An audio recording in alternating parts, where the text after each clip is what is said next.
अस्सलाम वालेकुम स्टूडेंट्स, आज हम बात करने जा रहे हैं biology 10th class chapter number 3 coordination and the control. ठीक है, इससे पहले हम कोऑर्डिनेशन एंड कंट्रोल के बारे में पढ़े थे। तो लास्ट टाइम हमने स्ट्रक्चर ऑफ आई के बारे में पढ़ा था, आई के डिफरेंट पार्ट्स के बारे में पढ़ा था। ठीक है ना,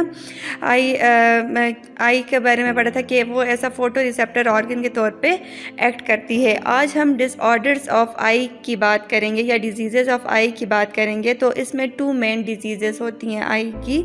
ठीक है, फर्स्ट ऑफ ऑल हम मायोपिया या शॉर्ट साइटेडनेस की बात करते हैं। ठीक है ना, मायोपिया और शॉर्ट साइटेडनेस। ठीक है, myopia is a Greek word meaning close the eye. Refractive error one, the parallel rays of light coming from infinity are focused in front of retina. अब मैंने आपको लास्ट लेक्चर में बताया था कि जिस वक्त image formation, actually image formation होती है वो रेटिना में होती है। ठीक है, रेटिना में जाके रियल इमेज जो है वो बनता है।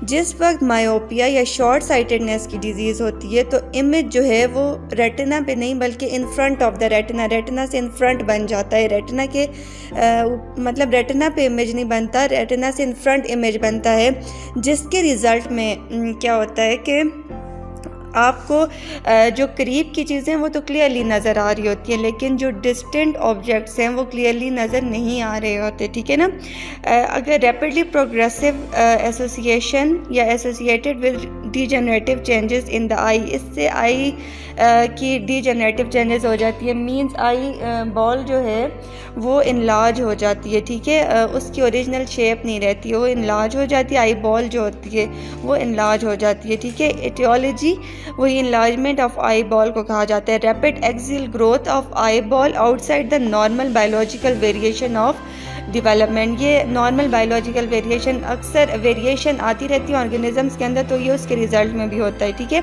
या हेरिडिटी भी होती है, मींस कि ये हेरिडिटी भी है, मींस पेरेंट्स से भी अक्सर जो है ये डिजीज़ जो है ये ट्रांसफ़र होती है। ठीक है, the role of general growth process, या ये जनरली ग्रोइंग एज के साथ जाते समटाइम्स कोई इन्वायरमेंटल चेंजेस की वजह से भी ये जो डिज़ीज़ है ये कॉज होती है। ठीक है ना, इसकी हम प्रॉपर डेफिनेशन की बात करें तो in the short sightedness where parallel rays of light coming from infinity are focused in front of the retina when accommodation is at rest, means अब देखें रेटिना से इन फ्रंट इमेज बन जाता है। ठीक है, रेटिना के ऊपर मतलब उस पे इमेज नहीं बनता जहाँ पे रियल इमेज फॉर्मेशन होती है, जहाँ पे आपको करीब की या दूर की चीज़ें ठीक तरीके से नज़र आती हैं, बल्कि इमेज जो है आई बॉल जो है वो लार्ज हो जाती है, तो इमेज जो है वो आपको इन फ्रंट ऑफ द रेटिना बन जाता है, जिसकी वजह से आपको करीब की चीज़ें तो नज़र आती हैं पर दूर की चीज़ें जो हैं वो आपको ठीक तरीके से नज़र नहीं आती।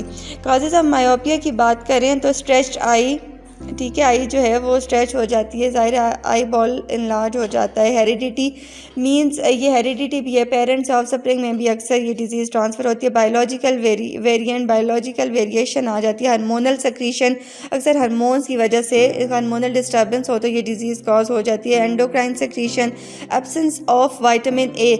अब आईज़ की अगर हम बात करें तो विटामिन ए जो है वो आई साइट से रिलेटेड होता है, मींस विटामिन ए जो है वो आपकी आई साइड से कंसर्न होता है। इससे पहले भी मैंने आपको बताया था कि साउथ अफ्रीका में एक डिज़ीज़ फैल गई थी जिससे नाइट ब्लाइंडनेस बहुत ज़्यादा थी और स्पेशली बच्चों में वो बहुत ज़्यादा थी।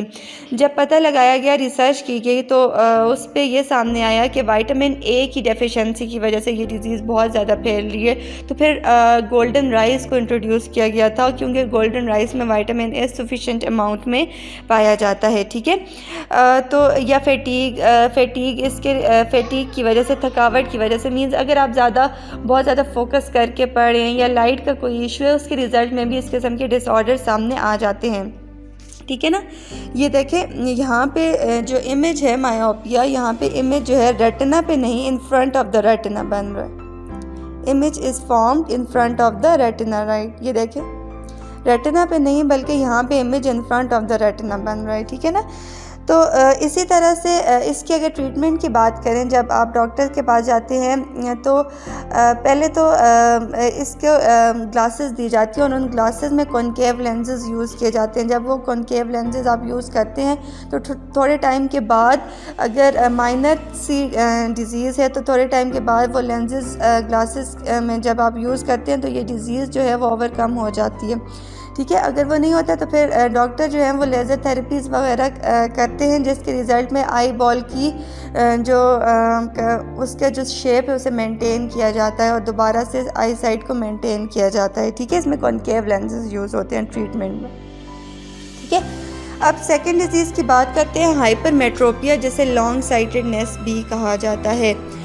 अब हाइपरमेट्रोपिया की अगर हम बात करें, इसकी अगर प्रॉपर डेफिनेशन की बात करें, it is the refractive state of the eye wherein parallel rays of the light coming from infinity are focused behind the sentient layer of retina with accommodation being at rest, ठीक है। The posterior focal point is behind the retina which receive a blur image। अब इसमें क्या होता है कि ये जो है शॉर्ट साइटेडनेस से ऑपोजिट होती है, इसका बिल्कुल ऑपोजिट इफेक्ट्स होते हैं। शॉर्ट साइटेडनेस में हमें करीब की चीज़ें क्लियरली नज़र आती थी, दूर की जो है वो क्लियरली नज़र नहीं आती थी, ठीक है। जबकि लॉन्ग साइटेडनेस में क्या होता है कि हमें करीब की चीज़ें जो हैं वो क्लियरली नज़र नहीं आती, जबकि दूर की जो चीज़ें हैं, डिस्टेंट ऑब्जेक्ट, वो क्लियरली नज़र आते हैं, मतलब उल्ट हो जाता है, ठीक है। ऑपोजिट कंडीशन हो जाती है लॉन्ग साइटेडनेस में। अब उसी तरह से लॉन्ग साइटेडनेस की अगर हम बात करें तो इसमें एक्चुअली इसमें क्या होता है, आई बॉल जो है वो शॉर्ट हो जाता है। वहाँ पे आई बॉल इनलार्ज हो जाता था, यहाँ पे आई बॉल जो है वो शॉर्ट हो जाता है और उसकी जो नॉर्मल शेप है वो मेंटेन नहीं रहती, ठीक है ना। नॉर्मल शेप उसकी मेंटेन नहीं रहती और इमेज जो है वो बिहाइंड द रेटिना। अब ये रेटिना है तो इमेज जो है बिहाइंड द रेटिना बन रहा है, ये देखिए इमेज जो है ये बिहाइंड द रेटिना बन रहा है और क्लियर इमेज आपको, इस वजह से आपको जो दूर की चीज़ें हैं वो तो क्लियरली नज़र आती हैं, पर करीब की जो चीज़ें हैं वो क्लियरली नहीं नज़र आती, क्योंकि इमेज जो है वो रेटिना से बिहाइंड बनता है।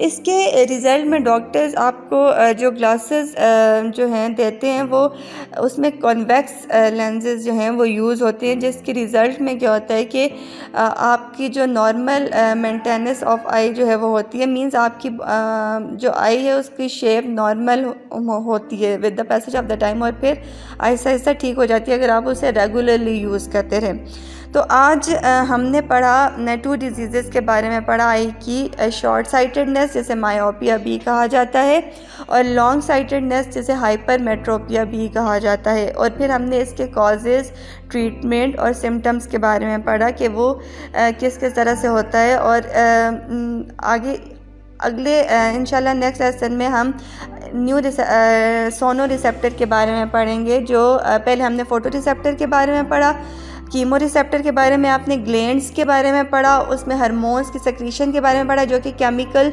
कोऑर्डिनेशन है और कीमो रिसेप्टर के तौर पर एक्ट करती है। Photo receptor, chemo receptor, next lecture में हम सोनो रिसेप्टर के बारे में पढ़ेंगे। Thank you.